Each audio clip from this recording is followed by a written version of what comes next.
4 ते 5 दिवसापासून सोलापूर शहर आणि जिल्हाभरामध्ये मुसळधार पाऊस पडतोय आणि त्यामुळं नदी नाले जे आहेत ते तुडुंब भरून वाहत आहेत। खरं तर सोलापूर जिल्ह्यामध्ये वाहून जाणाऱ्या नागरिकांची संख्या फार मोठी आता झालेली आहे। आपण जर बघितलं तर सोलापूर शहरामधील छत्रपती संभाजीनगर परिसरामधील जो बाजूचाच पुणा नाका परिसरातील हा जो नाला आहे या ठिकाणी काल रात्री एक युवक वाहून गेल्याचा संशय जो आहे तो व्यक्त केला जातोय। खरं तर हा जो युवक आहे तो रिक्षा चालक होता आणि त्याची रिक्षा जी आहे ती याच नाल्यातून रात्री 3 वाजता या ठिकाणाहून काढण्यात आली होती। सतीश शिंदे अशा 36 वर्षीय युवकाचं नाव आहे।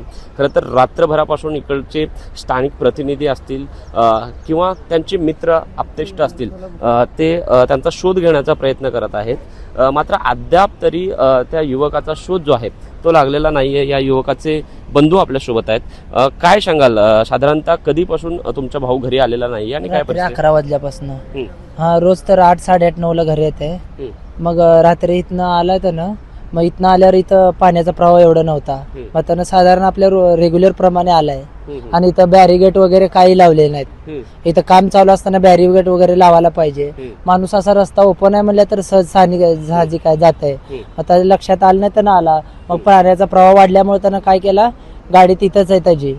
मग गाडी आम्ही नंतर आम्हाला फोन आल्यावर आम्ही शोध घ्यायला आलो तेव्हा गाडी पाण्यातच अर्धी अडकलेली। आम्ही शोध घेतला तेव्हा गाडीत बघितलं तर गाडीत नाही आहे। मग नंतर आम्ही इकडे 14 कमान वगैरे यशनगर इकडे सगळे देगाव नाका वगैरे रात्री 2:30-3 वाजता जाऊन आम्ही हुडकून आलो। परत अजूनपर्यंत पण हुडकवतो पण अजून अद्याप शोध लागला नाही अजून। नक्कीच आपण पाहू शकताय की पाण्याचा प्रवाह ज्या पद्धतीनं आहे आणि ज्या पद्धतीनं त्या युवकाची रिक्षा या ठिकाणी सापडलेली होती त्यानुसार जिल्हा आपत्ती व्यवस्थापनाकडून सुद्धा शोध मोहीम जी आहे ती सुरू आहे। मात्र अद्याप या युवकाचा पत्ता जो आहे तो या ठिकाणी लागलेला नसल्याचं आपल्याला पाहायला मिळतंय।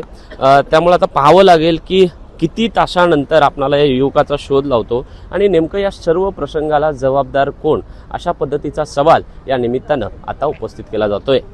विश्वभूषण लिमये, साम टीव्ही न्यूज, सोलापूर। देश विदेशातील प्रत्येक घडामोडींचे लाईव्ह अपडेट मिळवण्यासाठी आता साम टीव्हीच्या सर्व सोशल मीडिया प्लॅटफॉर्मला लाईक, फॉलो आणि सबस्क्राईब करा। तसंच सर्व नोटिफिकेशनसाठी बेल आयकॉन प्रेस करायला विसरू नका।